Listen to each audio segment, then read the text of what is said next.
আসসালামু আলাইকুম বন্ধুরা। আজকে দেখাবো কিভাবে এই যে ফতুয়াটা সেলাই করতে হয়। এটাতে হাতা লাগানোর একটা বিষয় আছে যেটা আজকে আপনাদের সাথে শেয়ার করব। শীত প্রায় চলেই এসেছে, তাই এই সময় যদি আপনারা আপনাদের নিউবর্ন বেবিদের জন্য হাতা লাগানো ফতুয়া তৈরি করতে চান তাহলে সেটা কিভাবে করবেন সেটাই আজকে দেখাবো। এই যে প্রথমেই আমি এখানে কিছু পাইপিংয়ের কাপড় কেটে নিচ্ছি, যেটা আমি এই ফতুয়াটার গলাতে আমি ব্যবহার করব।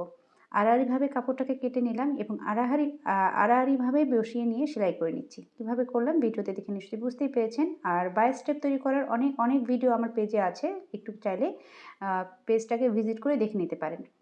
আচ্ছা, এখানে আমি পুরো টুকরোগুলোকে, যে কয়টা টুকরো কেটে নিয়েছিলাম সবগুলোকে একসাথে অ্যাটাচ করে দিচ্ছি, আর একটির সাথে একটি আড়াআড়িভাবে বসিয়ে নিয়ে কিন্তু আমি এটাকে সেলাই করে নিলাম। এবার আমি এই যে ফতুয়াটার সামন পাশের যে মানে ওপেন সাইডটা থাকবে সেটার কাজ করে নিচ্ছি, অর্থাৎ বোতাম যে অংশগুলোতে বসবে সেই অংশটাকে ভাঁজ করে সেলাই করে নিচ্ছি। আমি যতটুকু কাপড় রেখেছিলাম সেই কাপড়টাকে কিন্তু আমি পুরোপুরিভাবে ফোল্ড করছি না, হাফ ফোল্ড করে নিচ্ছি, একটু জায়গা বাড়তি রেখে কিন্তু ফোল্ড করে নিয়ে আমি দুটো পাশেরই ওপেন সাইডটাতে অর্থাৎ বোতাম ঘরের জায়গাটাতে আমি সেলাই করে নিচ্ছি।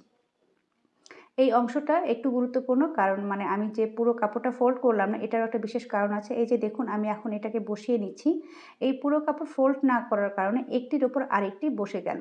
আমি যদি পুরো কাপড়টাকে সরাসরিভাবে ফোল্ড করে নিতাম তাহলে মাঝখানে কিন্তু একটির ওপর আরেকটি ওভারল্যাপ হয়ে থাকতো না।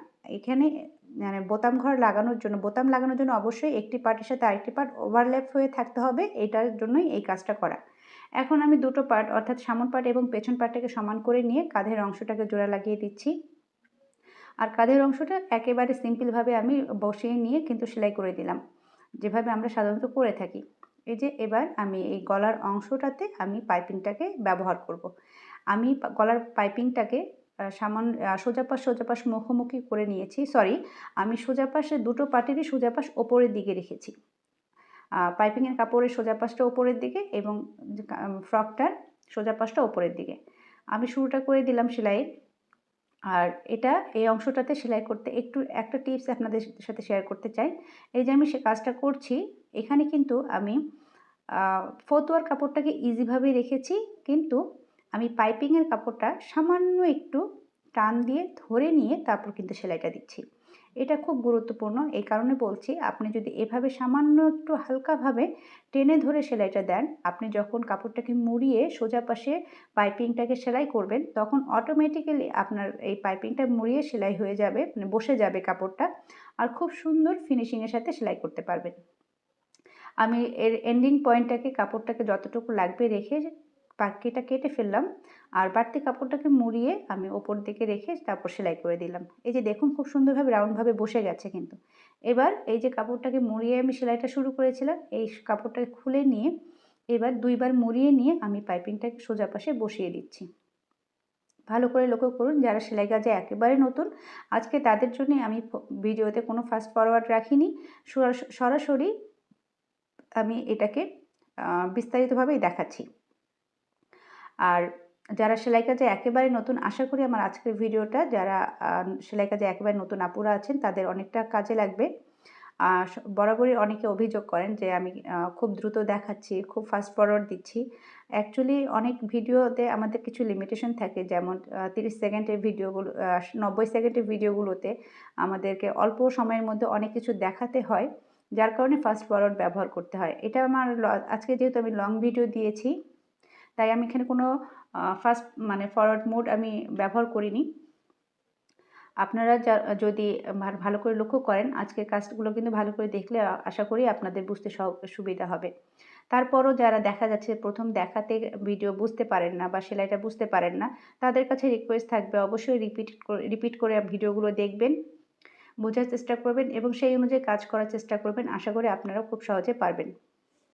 কথা বলতে বলতে আমার কিন্তু এখানে ফতুয়াতে গলার পাইপিংটা অলমোস্ট লাগানো হয়ে গেছে। এই যে এন্ডিং পয়েন্টেও কিন্তু আমি কাপড়টাকে মুড়িয়ে নিয়ে সুন্দর করে আমি কিন্তু বসিয়ে নিয়েছি এবং সেই অনুযায়ী সেলাই করে নিচ্ছি।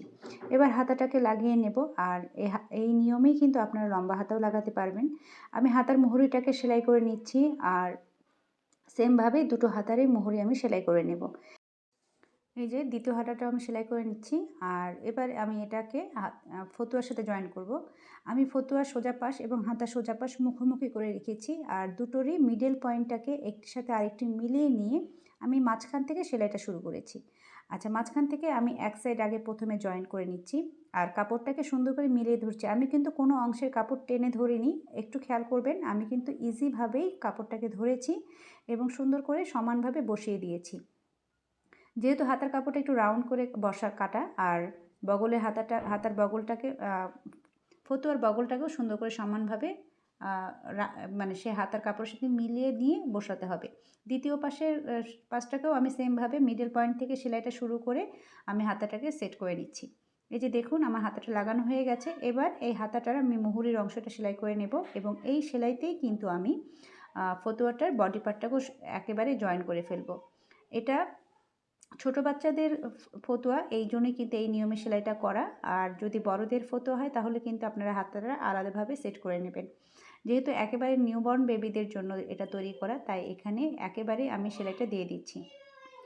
সেমভাবেই আমি দ্বিতীয় পাশের হাতাটাকেও জয়েন করে নিয়েছি এবং একইভাবেই একই নিয়মেই কিন্তু আমি দ্বিতীয় পাশের বডি পাশটাকেও সেলাই করে নিচ্ছি। আর আজকের ভিডিওটা যদি আপনারা আমার এই ভিডিওটা যদি ফেসবুক থেকে দেখে থাকেন, অবশ্যই আমার পেজটাকে ফলো দিয়ে রাখবেন। আর যদি আপনারা এই ভিডিওটা ইউটিউব থেকে দেখে থাকেন, অবশ্যই আমার চ্যানেলটাকেও সাবস্ক্রাইব করে রাখবেন। এখন আমার দুটো পাশের সেলাই করা হয়ে গেছে।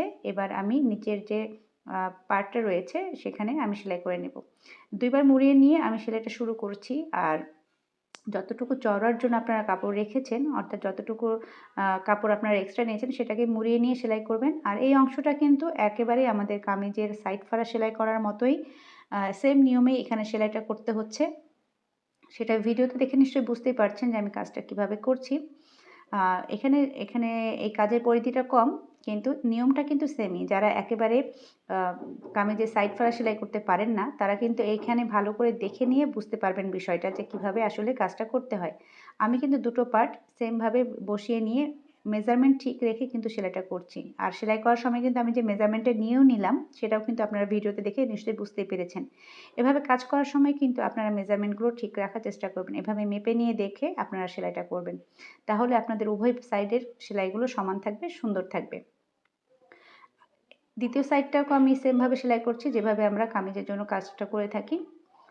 আর আপনারা যারা সেলাই কাজের পাশাপাশি কেক ডেকোরেশনের ভিডিও দেখতে পছন্দ করেন বা কেক নিয়ে কাজ করতে চান বা কেক নিয়ে বিজনেস করতে চান, তাহলে তারা অবশ্যই আমার দ্বিতীয় যে পেজটা রয়েছে, বিজনেস পেজ কুকিং অ্যান্ড কেকিং, আপনারা অবশ্যই সেই পেজটাকে একটু ফলো দিতে পারেন। আপনারা চাইলে সেখানকার ভিডিওগুলো দেখতে পারেন।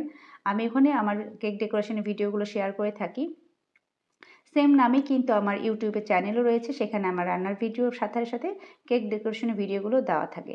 আশা করি আপনারা আমার এই পেজটাকে যতটুকু সাপোর্ট করেছেন, আমার কেক ডেকোরেশনের পেজটাকেও সেভাবেই সাপোর্ট করবেন। আমি পেজটাকে ক্যাপশনে মেনশন করে রাখবো। আজকে ভিডিওটা ভালো লাগলে লাইক, শেয়ার, কমেন্ট করতে ভুলবেন না।